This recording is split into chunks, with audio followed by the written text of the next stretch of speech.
Cet homme fait absolument n'importe quoi. Et je vais vous expliquer pourquoi. Il s'agit de Elon Musk, un milliardaire connu pour avoir fondé SpaceX, racheté Tesla, cofondé OpenAI, un gars pété de thunes qui avait pendant longtemps une réputation d'ingénieur de génie, un peu en mode Tony Stark de la vraie vie. Et un jour il a racheté Twitter, et il a fait n'importe quoi. Sur Twitter, il y a un système de certification comme sur d'autres réseaux sociaux. Ça permet de savoir si un compte est officiel ou pas pour éviter par exemple de se faire arnaquer ou induire en erreur. Et ben un des premiers trucs qu'Elon Musk a fait, ça a été de rendre cette certification disponible à n'importe qui pour 8 balles par mois. N'importe qui. Donc du jour au lendemain, on s'est retrouvé avec plein de gens qui se faisaient passer pour des entreprises ou des gens connus, comme Nintendo, LeBron James, Roblox, George Bush, Joe Biden, Apple, Pepsi, Coca, Nestlé. Ok, la majorité c'était juste des vannes débiles, mais certains tweets ont eu des grosses conséquences dans la vraie vie. Un utilisateur s'est amusé à se faire passer pour une énorme entreprise pharmaceutique américaine et a annoncé que l'insuline, un médicament contre le diabète, était maintenant gratuite. Il faut savoir qu'aux États-Unis, l'insuline peut coûter extrêmement cher, ce qui est assez badant pour les gens qui en ont besoin. Ce tweet a causé une énorme réaction, à la fois du côté des pauvres gens qui ont cru que c'était vrai, du côté des politiciens qui se sont mis à remettre le sujet du prix des médocs sur la table, et du côté de la vraie boîte pharmaceutique qui, elle, était en panique totale parce que leur valeur dans la bourse était en train de dégringoler. À ce moment-là, ils ont tout essayé pour contacter Twitter, mais Elon Musk avait quelques jours plus tôt renvoyé plus de la moitié des employés, dont l'entièreté de l'équipe des relations publiques. Il y avait personne pour décrocher le téléphone en fait. Un tweet similaire, se faisant passer pour un énorme fabricant d'armes américain, lui a fait perdre 8 milliards en bourse. Pas 8 millions, mais 8 milliards à cause d'un faux tweet. Et comment réagit Elon Musk à tout ça ?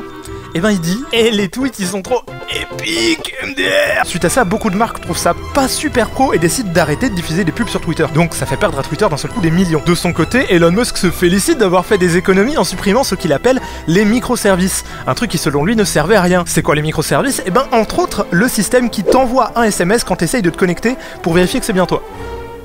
Du coup plein de gens pouvaient plus se connecter. Pendant ce temps, Elon Musk refuse de payer le loyer des locaux.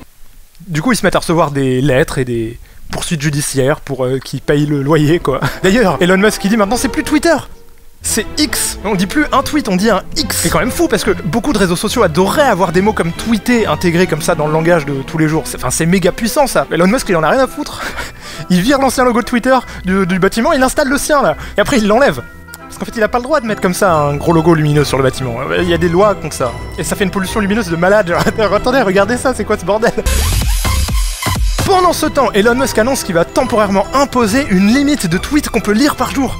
Ce qui est pour le moins étrange. Quand t'as un réseau social, le dernier truc que tu veux faire, c'est forcer les gens à ne pas l'utiliser. L'explication officielle, c'est que des boîtes essayent de télécharger des tweets en masse pour entraîner des IA, ça fait bugger Twitter, et du coup c'est pour ça qu'il y a cette limite. Mais beaucoup de gens très malins se disent, c'est quand même un peu chelou cette histoire. Et ils commencent à regarder dans le code de la page web de Twitter, et découvrent que c'est du gros mytho. En fait, la veille, Elon Musk a fait en sorte que tu puisses plus voir les tweets de quelqu'un sans te connecter à un compte, sauf que après, quand t'essayais de voir les tweets de quelqu'un sans te connecter, ton PC essayait en boucle de se reconnecter et envoyait encore et encore et encore et encore une requête au serveur. On parle de centaines de fois par seconde. Twitter se faisait juste planter tout seul. Et plutôt que de l'avouer, Elon Musk a raconté une excuse bidon. Mais il y a bien évidemment des trucs moins drôles. Elon Musk se met petit à petit à tweeter des trucs racistes, à propager des fake news à propos du Covid, et dit des trucs carrément antisémites au point où fucking Disney disent qu'ils vont arrêter de diffuser les pubs dessus. Disney! Sa réaction à Elon Musk?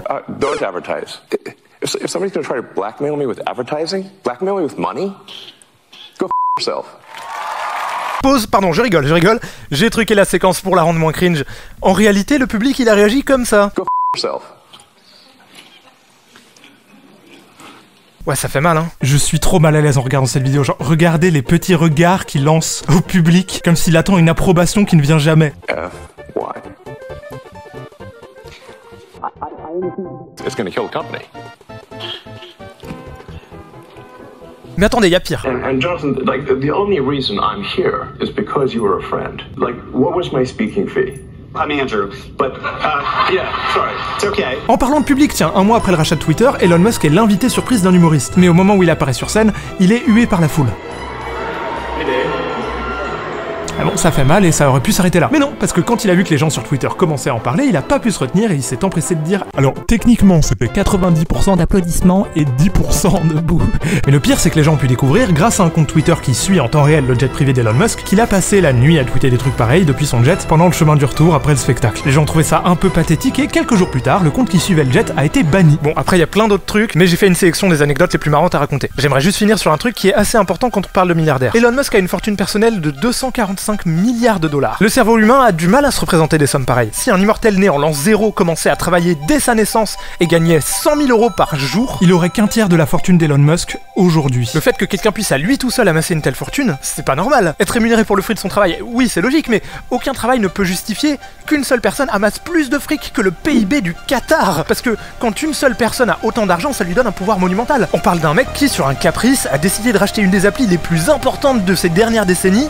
Il a complètement foutu en l'air. Il a rendu les DM payants, il y a eu une augmentation de faux comptes, de racisme, d'antisémitisme et d'arnaques sur le site, parfois même dans des tweets sponsorisés mis en avant. Et tout ça parce qu'un seul gars était tellement pété de fric qu'il pouvait le faire. Je déteste quand les gens font passer les gaffes d'Elon Musk comme étant du génie incompris alors que ça a juste l'air d'être un mec complètement paumé avec beaucoup trop de thunes. Elon Musk est un génie. Tous les autres sont jaloux. Je vais finir sur un tweet de Rod Hilton qui je pense résume très bien la situation. Il parlait de voitures électriques.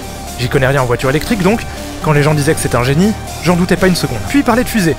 J'y connais rien en fusée, mais quand les gens disent que c'est un génie, bah j'en doute pas une seconde. Mais là, il parle de code. Il s'avère que je m'y connais en code, et Elon Musk dit les plus grosses conneries que j'ai jamais entendues. Donc, quand les gens disent que c'est un génie, je préfère ne pas du tout m'approcher de ces fusées et de ces voitures.